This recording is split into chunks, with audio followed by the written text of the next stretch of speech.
यह तस्वीरें मध्य प्रदेश की बदलती सियासत का संदेश देने वाली हैं। पूर्व मुख्यमंत्री कमलनाथ कांग्रेस उम्मीदवार के समर्थन में प्रचार करने अनूपपुर पहुंचे थे। इस दौरान भारतीय जनता युवा मोर्चा द्वारा पूर्व से घोषित कार्यक्रम झूठ बोले कौआ काटे के तहत विरोध प्रदर्शन किया गया। इस दौरान जो तस्वीरें नजर आईं वह बदलती राज्य की सियासत का संदेश देने वाली रहीं। कमलनाथ का काफिला गुजर रहा था और भारतीय जनता युवा मोर्चा के कार्यकर्ता विरोध दर्ज करा रहे थे और मांग कर रहे थे वापस जाओ। इसी दौरान भाजपा कार्यकर्ताओं और कांग्रेस कार्यकर्ताओं के बीच हाथापाई की स्थिति बन गई, धक्का मुक्की हो गई और पत्थर तक चल गए। दोनों ही राजनीतिक दल इस पूरे घटनाक्रम के लिए एक दूसरे को जिम्मेदार ठहराने में लगे हुए हैं। वहां मौजूद पुलिस जवानों ने दोनों ही राजनीतिक दलों के कार्यकर्ताओं को भरपूर कोशिश की रोकने की, मगर धक्का मुक्की और हाथापाई का दौर थमा नहीं। उसके बाद दोनों राजनीतिक दल इस पूरे घटनाक्रम के लिए एक दूसरे को जिम्मेदार ठहरा रहे हैं और अपने अपने तरह से तर्क भी दे रहे हैं।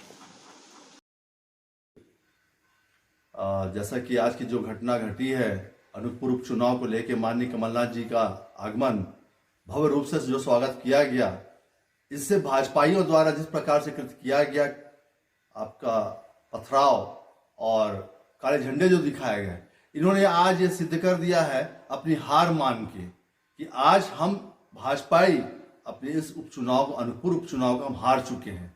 और ये बहुत ही कड़े शब्दों में मैं इसकी निंदा करता हूं और इनकी तत्काल गिरफ्तारी की मांग। वहीं दूसरी ओर भारतीय जनता युवा मोर्चा कांग्रेस के कार्यकर्ताओं पर हमला करने का आरोप लगा रही है। भारतीय जनता युवा मोर्चे के द्वारा मध्य प्रदेश में कमलनाथ और दिग्विजय सिंह जी के द्वारा जो लगातार झूठ बोला गया था, चाहे वो 4,000 रुपए बेरोजगारी भत्ते की बात हो या अन्य प्रकार के सारे झूठे वादे जो उन्होंने अपने चुनाव के दौरान किए थे, उसके विरोध में मध्य प्रदेश भारतीय जनता युवा मोर्चे के द्वारा झूठ बोले कौआ काटे अभियान के तहत लगातार हर जगह युवा नौजवान कमलनाथ जी और दिग्विजय सिंह को रोक रहे हैं, घेर रहे हैं और उनसे पूछ रहे हैं कि 4,000 रुपए बेरोजगारी भत्ते का क्या हुआ। अब कौन सा नया झूठ बोलने आप यहां पर आए। अनूपपुर के अंदर भी नौजवान साथियों ने कमलनाथ से प्रश्न खड़ा किया कि आप 4,000 रुपए बेरोजगारी भत्ते की आपने जो वादा किया था उसका वादा क्या हुआ। लेकिन बहुत ही दुर्भाग्यपूर्ण कांग्रेसियों ने उन युवाओं के ऊपर हमला करने का प्रयास किया। हम पुरजोर विरोध करते हैं और लगातार हमारा अभियान जारी रहेगा और कमलनाथ जी, दिग्विजय सिंह, आपको जवाब देना होगा कि 4,000 रुपए बेरोजगारी भत्ते का जो झूठा वादा आपने किया था, अब कौन सा नया झूठ बोलने के लिए मध्य प्रदेश की 28 विधानसभाओं पर आप जा रहे हैं। अभियान निरंतर जारी है, संघर्ष निरंतर जारी है। यही अभियान लेकर युवा मोर्चा निकला है।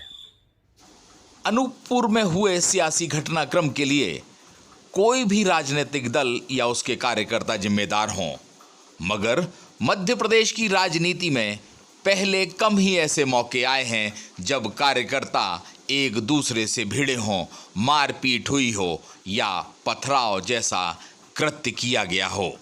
दोनों ही राजनीतिक दलों के लिए विधानसभा के उपचुनाव महत्वपूर्ण हैं, पूरा जोर लगाए हुए हैं और यही कारण है कि एक दूसरे का विरोध कर रहे हैं।